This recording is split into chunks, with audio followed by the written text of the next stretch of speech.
Brief history of Pakistan movement, Muslim rule in subcontinent. The first permanent Muslim foothold in the South Asian subcontinent was achieved with Muhammad bin Qasim's conquest of Sindh in 1711. An autonomous Muslim state was established and Arabic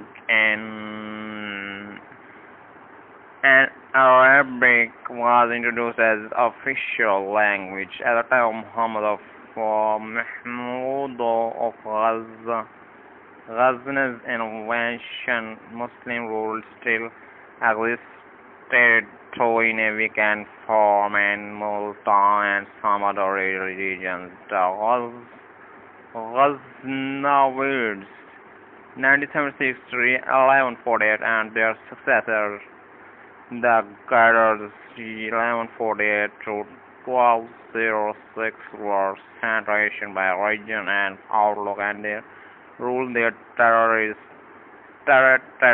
which covered mostly the region of present Pakistan.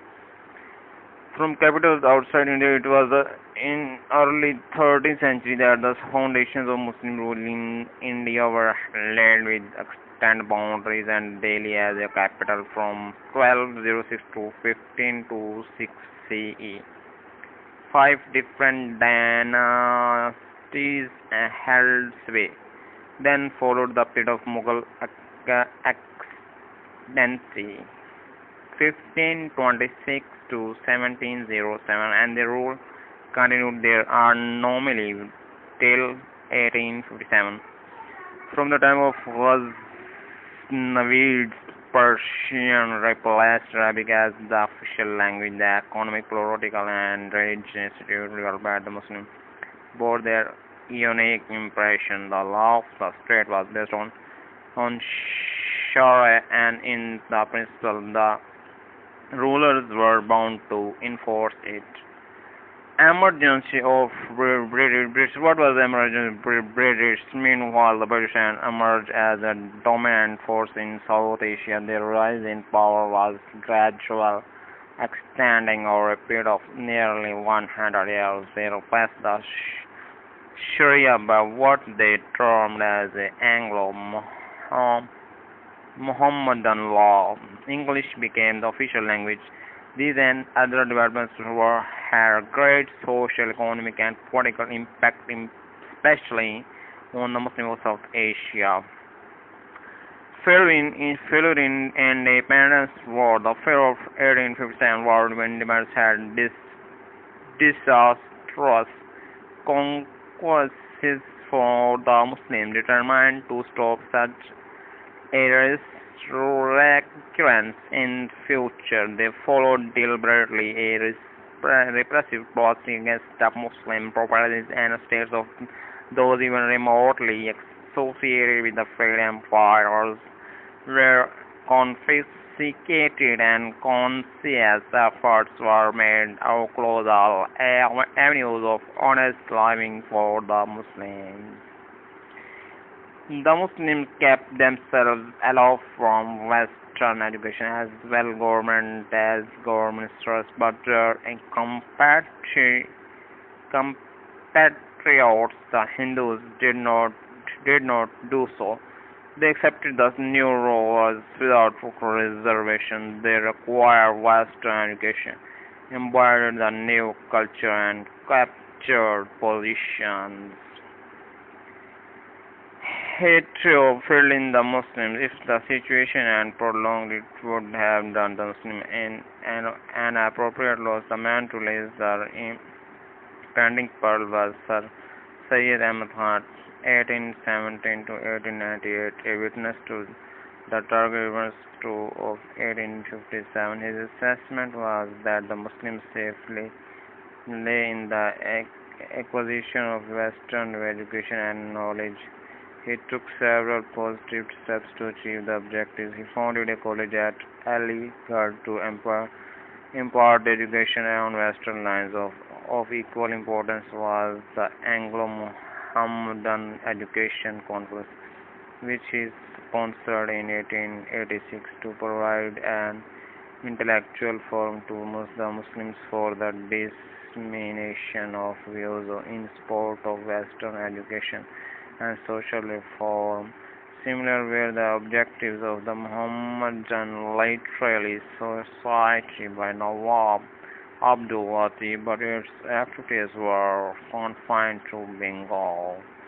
Sir Syed Ahmad Khan was averse to the idea of Muslims participation in any organization, political activity, which he feared might revive British hostility towards the Muslims. He also disliked Hindu-Muslim collaboration in any joint venture. His disillusionment in this regard primarily stemmed from the Urdu-Hindi controversy of the late 1860s, when the Hindu enthusiasts vehemently campaigned the cause of Hindi in place of Urdu. He therefore opposed the Indian National Congress, where it was founded in 1885, and advised his community to abstain from its activities. Sayyid Amir, what Sayyid Amir realized? The contemporary of Sir Sayyid Amir Ahmad Khan and a great scholar of Islam, Sayyid Amir Ali, 1849 to 1928, shared his views about the Congress, but he was not opposed to Muslims organizing themselves politically. In fact, he organized the first significant and purely communal political body, the Central National Mohammedan Association. Although its membership was limited, it had above 50 branches in different parts of the subcontinent, and it accomplished some solid work for the educational and political uplift of the Muslims, but its activities warmed towards the end of the 19th century. Hindu immunity towards Muslims. At the dawn of the 20th century, a number of factors convinced the Muslims of the need to have an effective political organization. One of the factors was the replacement of Urdu by Hindi in the United Provinces. The creation of a Muslim province by partying the province of Bengal, and the violent resistance put up by the Hindus against this decision was another.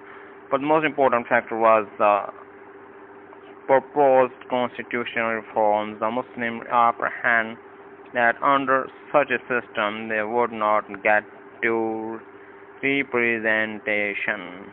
In October 1906, a deputation comprising 35 Muslim leaders met the Viceroy at Simla and demanded separate electorates. 3 months later, the All India Muslim League was founded at Dhaka, mainly with the object of looking after the political rights and interests of the Muslims. The British conceded separate electorates in the Government of India Act of 1909, which confirmed League's position as an all-India party. The visible trend of the two major communities going in the opposite directions got the concern to leaders of the All India stature. They struggled to bring the Congress and the Muslim League on one platform. Qaid-e-Azam Muhammad Ali Jinnah, 1876 to 1948, was a leading figure among them. After the annulment of the partition of Bengal and the European powers' aggressive designs against the Bengal and the European powers' aggressive designs against the Ottoman Empire and North Africa, the Muslims were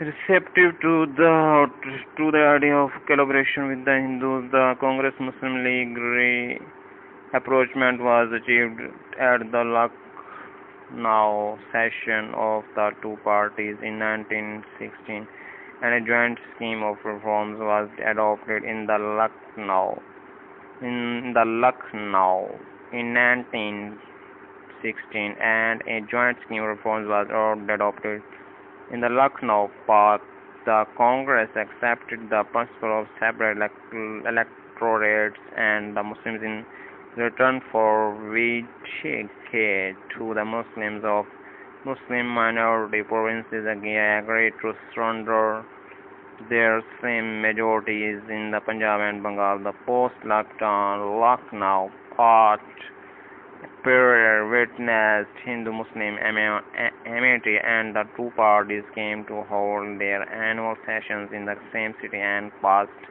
resolutions of similar content.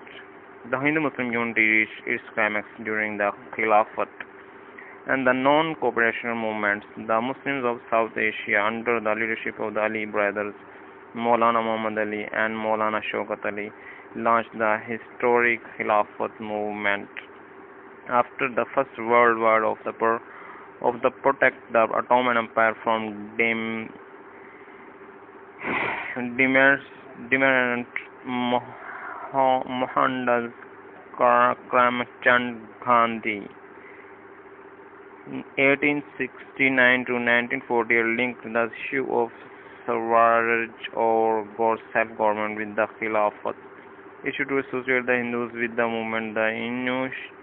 The ensuing movement was the first country-wide popular movement.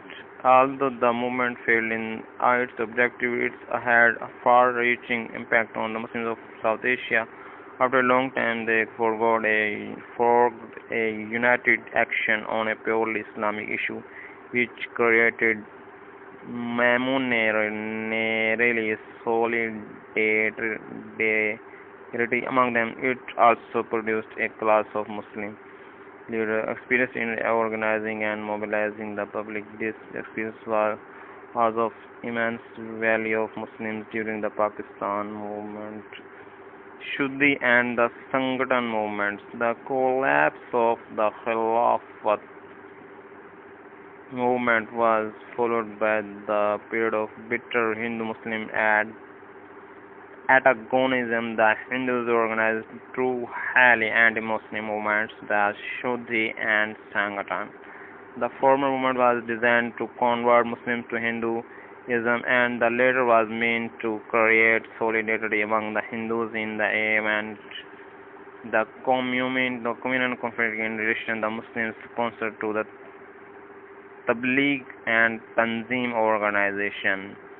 In the 1920s, the frequency of communal riots was unprecedented. In the light of the situation, the Muslims revised their constitutional demands. They now wanted preservation of their numerical majorities in the Punjab and Bengal, separation of Sindh from Bombay, constitution of Balochistan as a separate province, and introduction of constitutional reform in the northwest frontier province.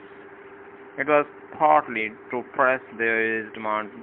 One section of All India Muslim League cooperated with the statutory commission sent by the British government under the chairmanship of Sir John Simon in 1927. The other section of the League boycotted the Simon Commission for its all-worldwide character and cooperated with the Nehru Committee to draft a constitution for India. The Nehru report had an extremely anti-Muslim bias, and the Congress leadership refusal to amend it disillusioned even the moderate Muslims.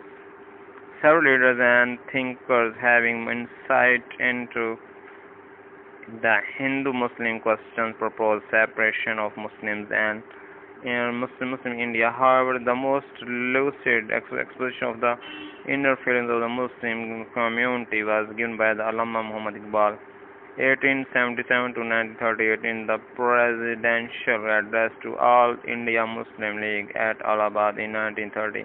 He proposed a separate Muslim state, at least in the Muslim majority region of the northwest. Later on, in his correspondence with the Quaid-e-Azam Muhammad Ali Jinnah, he included the Muslim majority areas in the northeast also in his proposed Muslim state.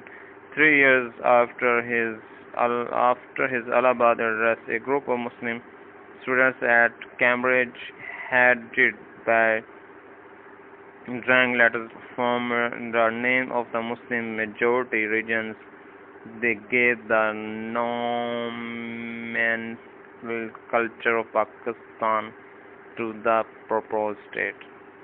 Meanwhile, three round-table conferences were convened in London during the period 1930 to 1932 to resolve the Indian constitutional problem. The Hindu and Muslim leaders could not draw up an agreed formula, and the British government had to announce a communal formula,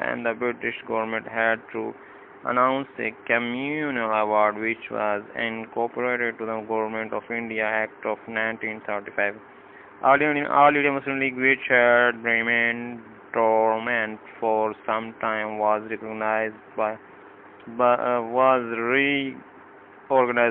Muhammad Ali Jinnah, who had returned in India in 1935 after a self-imposed exile of nearly 5 years in England. The Muslim League could not win a majority of Muslim states since it had not yet been effectively recognized. However, it had the satisfaction that the performance of the Indian National Congress in the Muslim constitutions was bad. After the election, the attitude of the Congress leadership was arrogant and domineering. The classic example was its refusal to form a coalition government with the Muslim League in the United Provinces. Instead, it asked the League leaders to dissolve their parliamentary party in the provincial assembly and join the Congress. Mysteries of 1937. Another important Congress move after the 1937 elections was its Muslim mass contact movement to pursue the Muslims to join the Congress and not the Muslim League. One of its leaders, Jawaharlal Nehru, even declared that there were only two forces in India, the British and the Congress. All this did not go unchallenged. Quaid-e-Azam Muhammad Ali Jinnah countered that there was a third force in South Asia constituting the Muslims. The All India Muslim League, under his gifted leadership, gradually and skillfully started to consolidate the Muslims on one platform. It did not miss to exploit even small Congress mistakes in its favor. In the 1930s, saw realization among the Muslims of their separate identity and their anxiety to preserve it within separate territorial boundaries. An important element was that brought this simmering Muslim nationalism in the open was the Charter of Congress rule in the Muslim minority provinces during 1937 to 1939. The Congress policies in these provinces hurt Muslims' susceptibilities. These were calculated aims to elevate the Muslims as a separate cultural unity. The Muslims now abandoned to think in terms of seeking safeguards and began to consider seriously by demand for a separate Muslim state. During 1937 to 1939, several Muslim leaders and thinkers inspired by Allama Iqbal's ideas presented elaborate schemes of partitioning the subcontinent on communal lines. The All India Muslim League on March 23, 1940, in a resolution at its Lahore session, demanded separate homeland for the Muslims in the Muslim majority regions of subcontinent. The resolution was commonly referred to as the Pakistan Resolution. The British government recognized the genuineness of the Pakistan demand indirectly in the proposals for the transfer of power which Sir Stafford Cripps brought to India in 1942. Both the Congress and the All India Muslim League rejected these proposals for different reasons. The prisoner of session of Muslims in India as a separate domination was, however, conceded in these proposals. After the failure, a prominent Congress leader, C. Rajgopalachari, suggested a formula for a separate Muslim state in the Working Committee of India National Congress, which was rejected at the time, but later on in 1944 formed the basis of the Gandhi-Jinnah talks. The Pakistan demand was popularized during the Second World War. Every section of the Muslim community, women, students, ulama, and businessmen was organized under the banner of the All India Muslim League. Branches of party were opened in the remote corners of the subcontinent. Literature in the form of pamphlets, books, magazines, and newspapers was produced to explain the Pakistan demand and distributed largely. The support gained by the All India Muslim League and in the demand for Pakistan was tested after the failure of the Shimla Conference.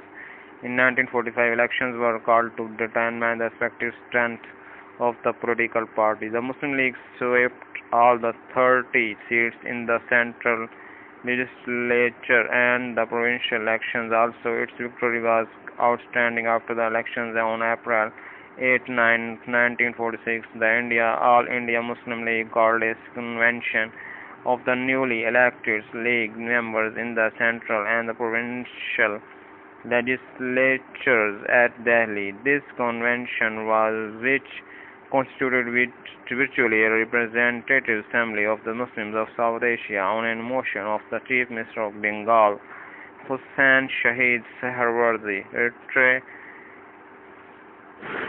reiterated the Pakistan demand in clear terms.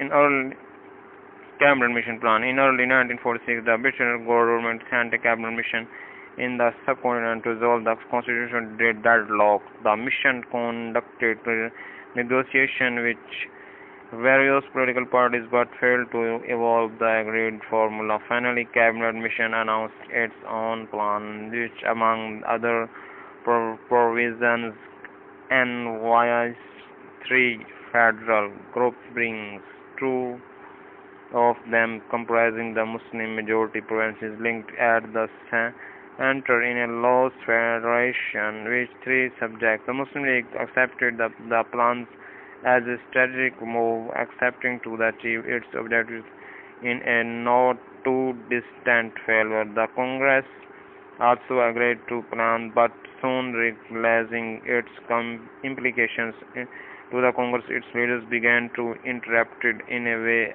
not visualized by authors of the plan.